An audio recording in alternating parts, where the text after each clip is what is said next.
It's 8 p.m. on a Sunday. Your living room is an absolute battlefield of Legos and crayons. You're exhausted, desperately counting down the hours until Monday morning when the school bus finally comes to your rescue. But imagine this. What if Monday morning never came? 10,000 years ago.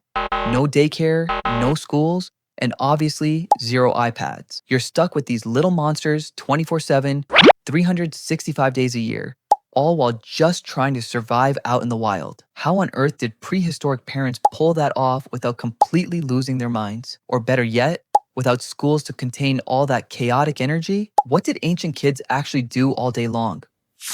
For a long time, prehistoric kids were practically invisible. Everyone just kind of assumed they sat around playing in the mud, picking up rocks, and waiting for the adults to bring home dinner. A lot of this comes down to the limits of archaeology. Kids' bones are just too fragile to survive tens of thousands of years. And even when archaeologists did find the mini tools they used, they usually just mistook them for tools made for really short adults. Basically, ancient kids were completely off our radar. But throw that whole idea out the window. Welcome to the Ice Age.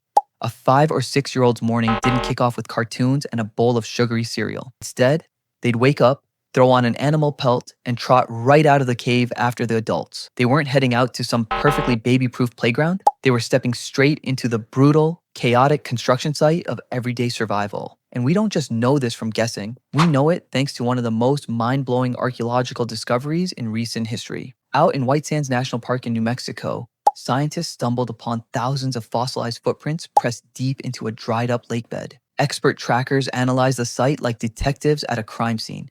And guess what? Most of those footprints belong to kids. You can totally picture it. Tiny feet sprinting back and forth, slipping, stepping all over each other, running in circles. At first glance, it sounds exactly like the chaotic Saturday afternoon at the local park you usually have to sit through. But when researchers took a closer look, the story took a wild turn. Those tiny footprints didn't lead to a sandbox. They led straight to the carcass of a massive woolly mammoth. The kids' footprints were overlapping with the adults, and right next to the carcass, dozens of tiny handprints pressed deep into the mud. These 5 and 6-year-olds weren't playing hide and seek behind a tree. They were right there at a mammoth butchery site. Prehistoric parents didn't have the concept of, go play over there while the adults work. There was no caution tape. No baby proofing. The kids were right in the thick of it, covered in mud, probably holding sharp pieces of stone, directly helping their parents process a meal for the entire tribe. They were folded into the daily grind the second they could walk. Their play was work. And their work, surprisingly enough, had all the fun and energy of a game. That is exactly how humanity's very first child interns spent their day. In today's high-risk world, it's no wonder so many of us turn into helicopter parents. We schedule everything, micromanage their every move, and stress out trying to find the perfectly educational way to play with our kids. But what about prehistoric parents? How did they pass down mammoth butchering skills without a whiteboard or a textbook? The short answer, they didn't teach them at all. At least, not the way we define education today. There were no lectures, no hand-holding, and definitely no pop quizzes. When studying hunter-gatherer societies, anthropologists actually call this natural learning mechanism intent participation. The adults simply did their thing, sharpening stones, building fires, prepping food, just trying to stay alive. And the kids, they were like little sponges. They naturally observed, remembered, mimicked, and just jumped right into the work as soon as they felt ready. No nagging, bribing, or coaxing required. If the idea of hyperactive toddlers volunteering to do chores sounds like pure fantasy, check out this incredible archaeological discovery. At several sites around the world, researchers have dug up tiny, incredibly well-crafted stone hand axes. At first, some scholars thought they might have belonged to some extinct race of tiny humans, or maybe they were just religious offerings to the gods. But the truth is actually way warmer and much more practical.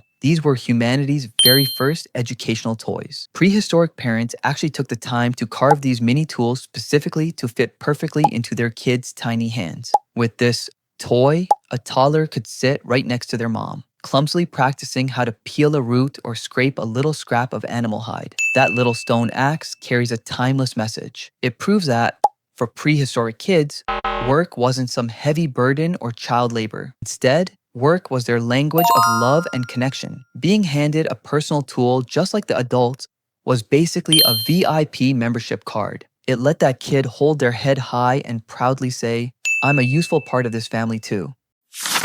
So, how long did this internship actually last? When did these kids officially graduate into real adults? In modern society, we've built this massive waiting room called the teenage years. From 13 to 19, we just assume it's a guaranteed phase of rebellion, teen angst, slamming doors, and rolling eyes when they're asked to take out the trash. We generally believe kids need to be shielded from the pressures of the real world until they're 18, or maybe even until they finish college. But in the human survival playbook, that waiting room was completely empty. There was absolutely no delayed adulthood. Back in prehistoric times, being 10 or 12 wasn't about stressing over homework or trying to find yourself. That was the age you became a core essential worker. You weren't playing pretend at hunting or butchering anymore. You were literally bringing home life-saving calories for the entire tribe. If you look at communities today that still live deeply connected to nature, this rule of growing up hasn't changed one bit. The Amazon and indigenous Americas. Kids as young as 4 or 5 are already nimbly gathering nuts and picking berries. They proudly carry armfuls of freshly picked corn, doing their part to contribute to the family. The Hadza tribe, Tanzania. A 5-year-old boy isn't playing pretend war. He carries his own mini bow and quietly trails the absolute best hunters into the bush. He starts by aiming at lizards and small birds, learning through constant observation and practice. By the time he's 10 or 12, that same kid is taking down large game on his own, bringing real meat back to the camp. The Aka community, Central Africa. A 6-year-old girl isn't playing mom with plastic dolls. She's carrying her actual baby sibling on her hip for hours at a time, so her mom has free hands to work. And she doesn't stop there. She also knows how to start a fire, keep it going, and directly helps prep the food. They aren't playing make-believe. They take on real, heavy work completely naturally, skillfully, and with a ton of pride. Through the lens of a 21st century parent, watching such young kids shoulder real responsibilities might make us flinch. Our first instinct is to feel bad, thinking their childhood is being stolen from them. But for these kids and for our ancestors, it wasn't a trade-off. It was survival. By giving kids a chance to take on responsibility early on, adults were actually handing them self-esteem. Those kids never had to go through a phase of feeling useless. They knew exactly what they were worth, and they understood perfectly that their existence was a vital, life-saving link in their community. Now, let's leave the Ice Age behind and head back to your messy living room. Looking back at this whole journey, we realize a profound truth. Kids weren't born to be locked away in a waiting room, completely disconnected from the real world. Their little brains are literally hardwired to be apprentices. They are constantly craving to add real value to their tribe. So, the next time your 3-year-old makes a total mess, spilling soap all over the floor because they insist on washing the dishes, or stubbornly demands to carry a heavy grocery bag, even though it's incredibly annoying and slows you down, try to just smile, because that isn't them trying to destroy the house or just being stubborn. It's a powerful echo of their primal instinct. It's your kid using a language passed down through tens of thousands of years, looking you dead in the eye and saying, I am an important part of this family. Please let me help.